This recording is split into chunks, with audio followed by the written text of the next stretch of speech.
just me, or did they just slap the 1492 logo over the top of the old Caravan Pictures logo? I know I don't usually sin the length of credits, but holy these credits are long. They seem longer than the year it was March 2020. Hey, it's the guys that wrote Taxi, Herbie Fully Loaded, and The Pacifier. Good for those guys writing bull movies that made them a ton of money, but that doesn't make it any less sinful. They were on The State and Reno 911, for Christ's sake. How do you come from that type of genius and write a Vin Diesel nanny movie? Some asshole is running across the street in New York and gets honked at by a taxicab cliche. Parking meter fraud. As you were, skaters. Game on! Ow! However this happened, it was on goddamn purpose. This didn't happen on a face-off. Some asshole kid teed this up and shot the puck at his face, and they kept playing after that. Pee-wee hockey is a joke. Also, how does this guy not have a welt on his eye after taking a puck to the face? Well, that was the umbrella corporation for my invention, the Snapper. Larry commits the cardinal sin in job placement strategy by mentioning the Umbrella Corporation. Can I call you Debbie? Because I felt a connection when I entered this office. Dude, that's your mom. I know they couldn't shoot inside the actual Museum of Natural History, and I know that recreating such a building is tough, but this production makes the museum look so small. The actual museum is so huge that after you buy a ticket, you nearly consider watching the Mets instead. He was our 4th president, right? 26th. I get the joke, and look, I want to impress Carlo Gugino too, but everybody on Earth knows you never open your mouth until you know what the shot is. Child. This is why Glengarry Glen Ross needs to be taught as early as age 7 in this country. They can learn about Teddy Roosevelt too, but knowing what to do when you're ignorant is better than not being ignorant at all, or something. Why does the outgoing security team get to interview Larry? Wouldn't this be Dr. McPhee's job? Considering that they need a hand-picked fall guy, this is kind of convenient, right? Also, if they're the night guards, then why are they at the museum during the day? And it must be pretty early because Larry goes back home before he comes back for his shift. First, Cecil. But second, how in the hell would he have gotten around the corner and in this garb before Larry got to this point? Larry looked at the diorama for less than 3 seconds.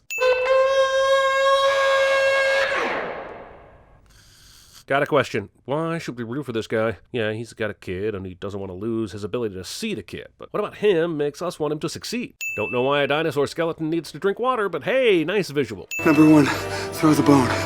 What bone?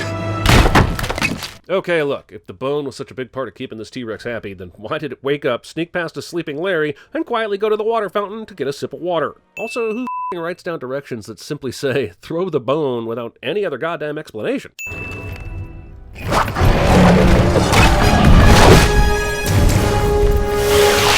This T-Rex has less believable teleportation abilities than Jason Voorhees. Larry survives this. I don't get it. Is this suggesting that the elevator is going down with Attila's head stuck in it? I think it's pretty clear the elevator is not moving, since you can see the ceiling behind Attila as his head moves up. I have no idea what's just happened, but I'm mad about it. The glass. I can't. Why does every display in this museum have 0 glass, but this one does? She just signaled she couldn't hear you, and you acknowledged it as well. So what are you doing, Larry? Lock up the lions or they'll eat you. Now see, that's a good instruction. You know exactly what to do and why you're doing it. But what I don't understand is Larry was clearly reading this list on the elevator earlier, so why didn't he already take care of the lions? We find out Larry kind of had to do this because for some dumb reason the gate only locks on the inside as opposed to the outside, which makes 0 sense. But even if that's the case, how would Larry know this? He hasn't had to lock anything up yet, and it doesn't appear that Cecil has shown him at all. Look, just because Ben Stiller played a lion in Madagascar doesn't mean he can actually outrun a lion. And what took this lion so long to go in for the attack? And if he's getting locked up every night, what does he eat? Since he's so clearly hungry. Does the museum have to replace some of their animals occasionally because the lion eats them? And do they have questions about that? Double check your belt. The monkey probably stole your keys. Why is the 3rd step written this way? If you follow step 2 when you're supposed to, the monkey will be locked inside with the lions and it has no chance of stealing your keys. Probably is a very strong word here if you're following instructions. So Larry's been hit in the eye by a hockey puck and bitten on the nose by a monkey in this movie, and his face is still immaculate. Look, I hate giving this man credit, but considering he has very little experience, the scene was directed with tremendous skill by Donald Trump. God damn it, why is Larry so willy-nilly with this list that is clearly super important? You think you're funny for your friends, huh? Where did the lion go? Did he just give up? Seems like he'd be enticed to go after one of Larry's hands here. Hey, stop that. Gallery's Travels. Big no can do, Cracker Jack. What's going on here, huh? Somebody's gotta pay. Pay for what? I don't know, just pay! Now stop whining! The writer's confusion on what the actual point of the movie is somehow makes it into the script. Unleash hell! Considering the display figures have memories, don't they know that their attacks won't work? If this has been going on for as long as it has, isn't there an understanding at this point? Theodore Roosevelt, 26th President of these United States of America, at your service. Did Teddy Roosevelt always introduce himself as the 26th President of the United States? Because holy that's obnoxious. Arrived here in 1952 from the Nile expedition. On that night, everything in this museum came to life. And obviously the night watchman that evening was killed, and the animals somehow didn't break out of the museum, and this story has somehow been kept under wraps for 50 years. So everything in the museum comes to life every night? I'm confused as well, Tug Speedman. What if the museum was having a nighttime galore event? Does the cursed object know to only bring everything to life when only the guard is around? Wait a minute. Larry only threw that bone twice. Is that enough for a T-Rex that is obviously a dog? Most dogs I know will play fetch until you're dead, so twice seems kind of low. So how do all the animals know exactly where to be and at what time? And why would they even cooperate? You're telling me that monkey goes back to the exact place it's supposed to be? Larry, we wanted to tell you never would have believed us. You're right. Letting him discover the truth about this place while he's alone in the museum with a million things that can kill him is the best option. Wow, perfect timing. Just when Larry was going to quit his job, Paul Rudd shows up with Larry's son to remind him that he needs to keep it. Would you kindly do me the favor of explaining this? I find it ridiculously hard to believe that this guy doesn't know about the museum coming to life, and that the Museum of Natural History doesn't have video cameras everywhere. Am I clear? Yeah? Yeah. But he's not going to fix the exhibit, so what was the point of him blasting Larry if he's just going to leave it be? You got an extra copy of that instruction manual? Oh, no, I'm afraid not, Larry. Listen, I'll tell you what you do. Read some books, brush up on your history. This guy did the same job for decades, and he can't simply dictate a new instruction manual for Larry. Also, Larry is a dumbass, I get that. But don't you have more questions about this? Don't you want to know why other people who work at the museum don't know about what happens here overnight? Yes, was she deaf? She does seem a little bit, sort of, unresponsive. That's because she's a statue. Again, I'll say, I know Larry is dim. But why is he expecting Rebecca to answer this question right now? Why does he think she knows what he's talking about? Just how dumb is Larry anyway? What kind of bookstore is this? And how would you find anything? There are just 2 random editions of the Encyclopedia Britannica mixed in a shelf with other books that don't seem to be in any kind of particular order. This chaos. Is this page going to tell him about the Easter Island Head's fascination with chewing gum? I only ask because it seems like this montage of knowledge is supposed to make him better prepared for all the exhibits coming to life at night, but it won't have information about throwing the T-Rex a bone or locking up the lions or the monkeys stealing his keys. Just because you know their history doesn't mean it'll help you with their idiosyncrasies when they come to life. Ah yes, stagecoaches. He had a huge problem with stagecoaches last night. I bet there's some good info here. Kind of surprised he isn't playing Oregon Trail. He's got the bone tied to a remote-controlled truck to keep the T-Rex occupied, just like all the websites taught him. Wait, does tying a rubber band around a remote control turn the RC truck into a sentient Roomba or something? Why wouldn't the truck just run into a wall and get eaten by the T-Rex now? Quest for fire? Over. So giving them a working lighter seems like a good idea? Seriously, why wouldn't he just lock all these exhibits down as soon as the museum closes? Why wait until they have a chance to escape? The rationale of this movie is infuriating. Step aside, Giganto! How would Larry even be able to hear them? There should be just high, squeaky nonsense coming out of Drillbit Taylor's mouth. And if you don't do what I say, you're gonna end up like your little buddies in the Mayan world over there. Yeah, about that. Why did you give the cowboy and the Roman guy a chance to roam free as long as they behaved, but you just locked up the Mayans without giving them a chance? Isn't that kind of racist? Also, I'm probably going to belabor this point, but how did Larry's research he did during the day help him at all? He hasn't used one bit of that knowledge yet. Just locking up. You want in? The real question is, why haven't you locked this place up already? It was one of the biggest problems you had last night. In fact, since Dexter is running around, why aren't the lions already running around? Also, isn't there another passageway on the other side of the room he needs to lock up? So have fun playing with your baby keys, little baby monkey. Maybe tomorrow night I'll bring you a little baby diaper so you can go poo-poo with it. Skip! You checking her out? The nerve!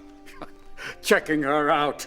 Oh, I've never heard of such a thing. He actually probably hasn't, because I doubt anyone used that terminology in the early 1900s. Everybody likes magic. Sure, he locked up the Mayans behind glass, but he doesn't do anything to keep the Huns from wandering around the place. Seems like that would be the third thing he would want to do after securing the T-Rex and the lions. Please do not tear the limbs!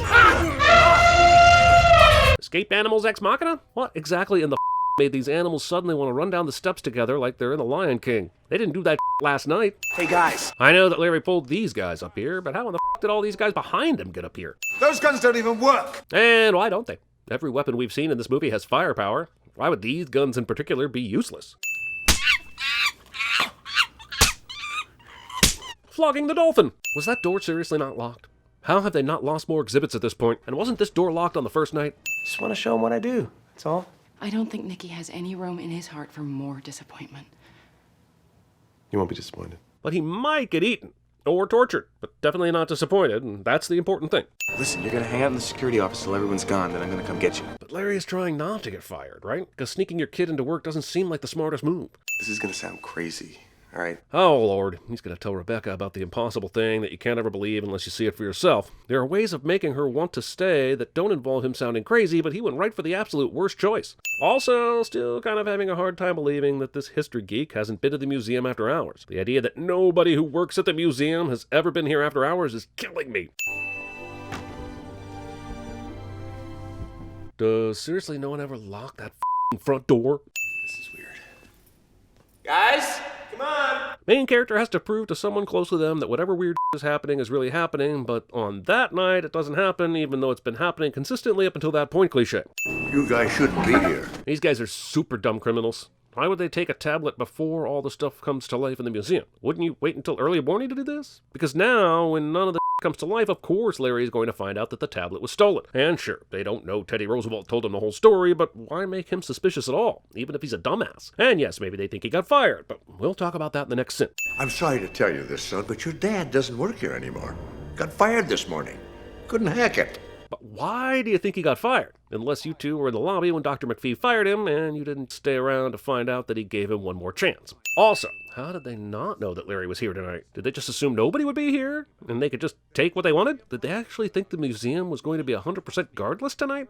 So, when we found out they were going to fire us, we had to steal the tablet. Everyone knows you need the money.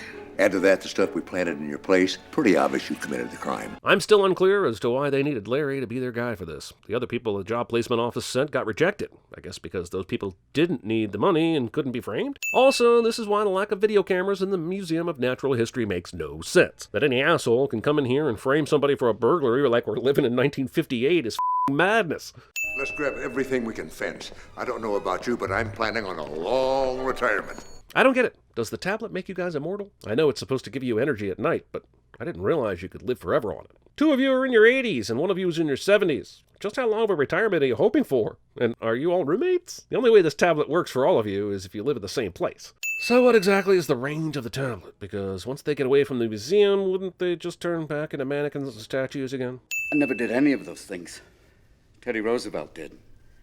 I was made in a mannequin factory in Poughkeepsie. Mannequin 3, Teddy's Final Decree. Also, why is it that when you come to life, you have all the knowledge and memories of Teddy Roosevelt? Why does Attila the Hun seem to do things like Attila the Hun? At least a comic version of him. Furthermore, why do you know so much about the way the museum works and the nature of your creation and nobody else does? This scene is put in the movie to give some explanation for what these characters in the museum are, but I think I hate it. Freddie Mercury! I would love to bestow it upon you, but we don't actually have it. I guess the Over-the-Hill gang is still in the museum looting or whatever, but why wouldn't they have turned the tablet off so they didn't have to worry about all the exhibits preventing them from doing whatever the it is they are doing?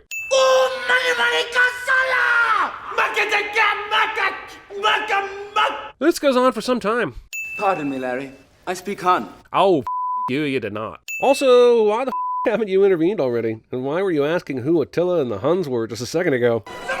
What is that? They ripped the love right out of you, didn't they? Little baby, all alone in a tent, whose daddy went off. So Attila just understands English now? That's what we're going with? Why the not? Also, the movie has time for this, which it does not, nor does Larry. Movie makes me conflicted on whether I should root for the old crook to get away with robbing the Museum of Natural History or Christopher Columbus. And movie is wrong. How would any of them know what a tire is and how to flatten it? He went east, but he lost control and crashed.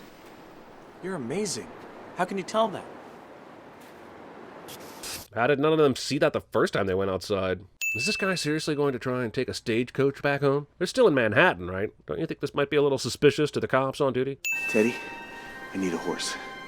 Do it, man. But how the did they know where Cecil went? They're not even bringing Master Tracker Sacagawea with them. So how did they know he'd be in Central Park and catch up to him? God, this movie's dumb. I know there's a lot of ludicrous going on right now, but these two being able to outrun a T-Rex in a motorized toy car might be the most ludicrous, outside of Dick Van Dyke agreeing to be in this movie, of course. They were trained not to stop for anything but a secret word. Really? You mean a word like Dakota? Larry's bullshit research into stagecoaches pays off miraculously at the end of the movie. Also, if he had that nugget in his back pocket, why hadn't he used it before now? Now, River Guy was a brilliant pygmy who spoke only by clicking. Yes, I'm sure the Native American woman finds that hilarious. Damn, some of this movie is all sorts of problematic, isn't it? Also, who knew Teddy Roosevelt was the Robin Williams of the early 20th century? Ta siker heser ta nu, ta taten, achmen rahu. Wait, what? Tablet Ex Machina, I guess? I honestly don't know what the has been going on for the last 30 minutes or so. This movie is utter bull on so many levels. I know it's nearly sunrise, but what the is Rebecca doing out at this hour? I know she's hot at the museum, but surely she's not a has to get there at 5 a.m. sort of person. If she was, she would have seen this way earlier than this. Sure, we're led to believe that Larry called her, but why did she come out? She thought Larry was making fun of her. What magic words did he say to get her up this early and want to come out to the museum? Sacagawea, a little hot wax, and I'm a new man. Man, Sacagawea put out quick. I mean, those impressions weren't that funny. Want to meet her? I mean, she was merely built in a mannequin factory and has no real experiences, but maybe she can help you with your book. You never know. So the lions are not a danger to anyone, and they won't eat them? What was the point of that instruction then? Dad, look. Man, these motherfuckers just had a crazy Honey, I Shrunk the Kids adventure that we'll never see. Probably for the best. But I would like to know how they got here so fast, since the distance they had to cover was way longer than the front yard those kids had to navigate. Dick, your father's a great man. He isn't. One thing's for sure, the folks at the Natural History Museum have really outdone them. Any explanation at all? So wait, he's pissed about the news coverage, but not the shambles this museum is in? There is no way that was cleaned up before he got here. Any explanation at all? Would the best course of action be, at this point, to just have McPhee hang out with him that night at the museum so he can see what's been going on? And didn't he have a few thieving former night guards tied up that could take the fall?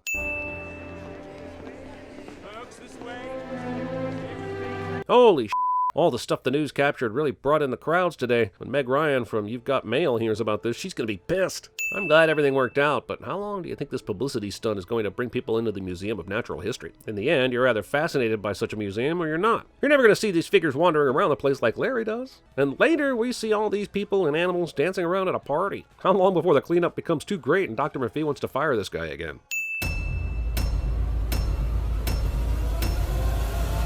Take your stinking paws off me, you damn dirty ape! Make sure you click that bell icon. Sellouts. But clicking the little bell icon is how you make sure you get notified every time we release a video. So click it. Sellouts. Can you believe this weather? Chilly, huh? Chilly. Willie the penguin. You nicknamed me Pistol, and I just called you Jobin. It means nothing. I'm drunk. Can you believe this weather? It's a bit nipply out. I mean nippy out. No gun. Hold on, no gun. I'm unarmed. You can't shoot an unarmed man. How's it going, Royal Ugly Dudes? Looks like Uncle Larry pulled a fast one on little Dexy. Can you deal with that?